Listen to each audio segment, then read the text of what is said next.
waxaa maanta dunida islaamka laga tukaday salaada ciidal adxada waxaana ka mid ahaa goobaha laga tukaday magaalada berbera ee xarunta gobolka saaxil kumanaan ka mid ah shacabka reer berbera ayaa waxay soo buux dhaafiyeen goobtii loo aasteeyey in salaadaasi lagu tukado waxaana shacabka munaasabada ciidal adxada kala soo qayb galay maamulka gobolka saaxil kuwa degmada berbera iyo mas-uuliyiin kale oo tiro badan waxaana ugu horreyntiiba halkaasi ka hadlay isuduwaha wasaaradda diinta iyo awqaafta ee gobolka saaxil maxamed axmed xuseen iyo xogayaha fulinta dowladda hoose ee degmada berbera cabdikariin aadan cadde waxayna shacabka reer berbera ay ugu hambaliyeeyeen munaasabadani ciidal adxada awgeed waxaan ka barinaynaa in amniga iyo xasiloonida iyo deganaanshaha iyo nicamkaayna si noo adkeeyo noo lingaxo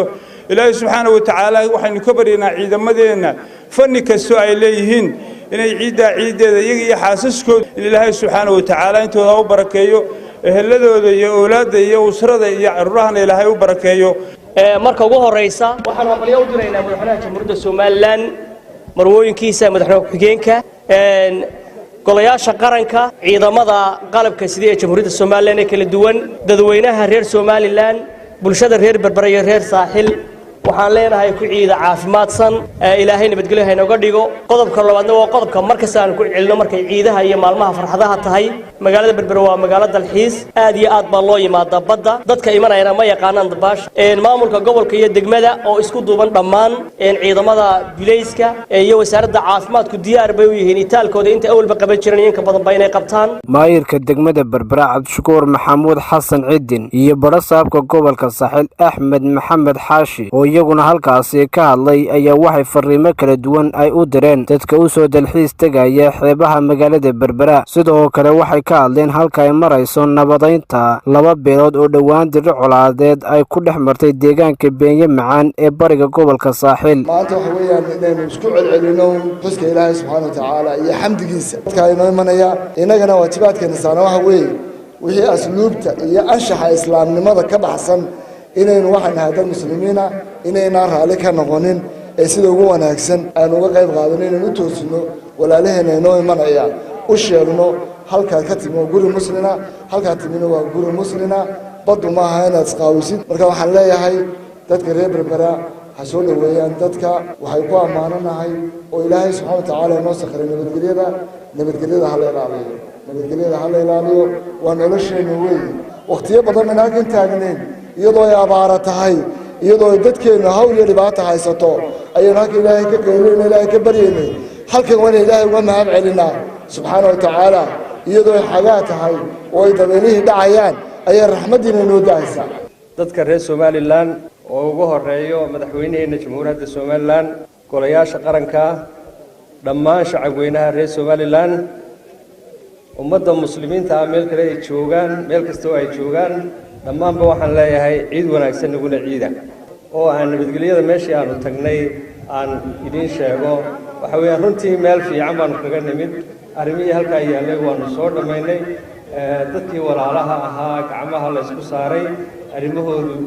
xaalad nabadgelyo oo fiican ayaanu kaga nimid hal mar oo aan maalin ku maqnaan doono oo go'aan yar oo ku harsanaa culimadiinka iyo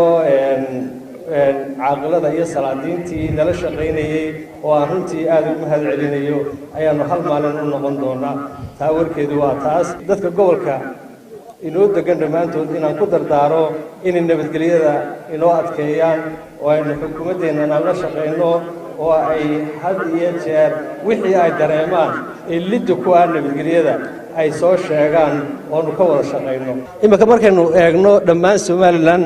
dhulkeenna iyo dadkeenna aynu isku qiyaasno dee dhulkeennu wuu inaga badan yahay waanu inagu filan yahay haddana waxaad arkaysaa meel yaroo wax inta qodaal yar laga farfaray ama ijaar yar laga ooday ama dhismo yar laga sameeyey in dee naf inagaga dhimanayso qof inaga dhimanayana kama maarano dilka waxgeeyana ma aha waxa weeyaan waxyaabaha nabadgelyada lidka oo hore inaynu iska wacyigelinno oo inaynu isku wada sheegno maalin ciida weeyaan ilaahay khayrkeeda hayna siiyo dadkii soo soomanaa maanta ciiday ilaahay haynaga aqbalo ciideenna sanadka sanadkiisana ilaahay haynagu gaarsiiyo caafimaad qab iyo camal saalaxa cabdirasaaq qaasim jaamac wararka telefishinka badda cas magaalo xeebeedka berbera markasta meel kasta iyo waqti kasta badda cas 24 TV kala soco wararkii u dambeeyay ee Soomaalida iyo caalamkaba isla xilliga ay dhacayaan badda cas 24 TV sidoo kale waxaad nagala socon kartaan barahayga bulshada